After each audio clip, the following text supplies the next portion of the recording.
Hello বন্ধুরা, আপনারা সবাই কেমন আছেন? আশা করি ভালোই আছেন। ভিডিওর প্রথমে সবাইকে জানাই শারদীয়ার প্রীতির শুভেচ্ছা এবং শুভ মহালয়া। আজ আবার একটি নিউ টপিক নিয়ে চলে এসেছি। চলুন তাহলে সেই টপিকটা কি অবশ্যই জেনে নেওয়া যাক। মহালয়া শুভ না অশুভ, জানুন পৌরাণিক ব্যাখ্যা। মহালয়ার দিন পিতৃপক্ষের অবসান হয়ে মাতৃপক্ষের সূচনা হয়, আর এই দিনই আক্ষরিক অর্থে দুর্গাপুজো শুরু হয়। কথিত আছে মহালয়ার দিন অসুর ও দেবতাদের মধ্যে সংঘর্ষ হয়েছিল। এই মহালয়ার গুরুত্ব হিন্দু ধর্মে অনেক, তবে মহালয়া শুভ না অশুভ এই বিষয়ে মতপার্থক্য রয়েছে অনেক। জানুন পৌরাণিক ব্যাখ্যা। পুরাণ মতে ব্রহ্মার বরে মহিষাসুর অমর হয়ে উঠেছিলেন। শুধুমাত্র কোনো নারী শক্তির কাছে তার পরাজয় নিশ্চিত।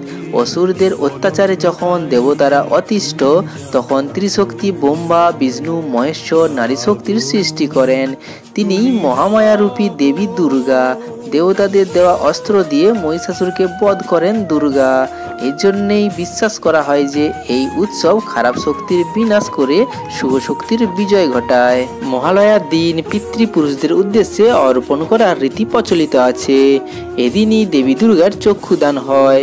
মহালয়া শব্দটির অর্থ মহান আলয় বা আশ্রম। এক্ষেত্রে দেবী দুর্গাই হলেন সেই মহান আলয়।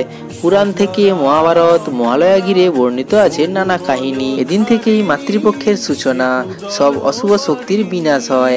তাই মহালয়া শুভ দুর্গাপূজা বয়ে আনে আনন্দ, আশা, শুভ চেতনা। এছাড়াও হিন্দু ধর্মের কোনো শুভ কাজেই পিতৃপুরুষদের স্মরণ করা হয়। এছাড়াও তর্পণের বৃহত্তর অর্থ জগৎব্যাপী এক মহামিলনের ক্ষেত্রের ইঙ্গিত দেয়। সেটিও কোনোভাবেই অশুভ হতে পারে না। অন্য মতানুসারে মহালয়ার দিন পিতৃপুরুষদের উদ্দেশ্যে তর্পণ করার অর্থাৎ জল দান করার রীতি রয়েছে। পিতৃপুরুষদের স্মরণ করার দিন। সেই যুক্তিতে অনেকে মনে করেন এদিন আসলে শোক পালনের দিন। তবে শুভ হোক কিংবা অশুভ, মহালয়া নিয়ে এই দ্বন্দ্ব লেগেই থাকবে। তবে আসলে যে কোনো উৎসবই মিলন ক্ষেত্র।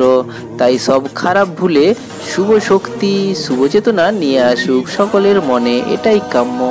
তো বন্ধুরা, এই ভিডিওটি এই পর্যন্ত।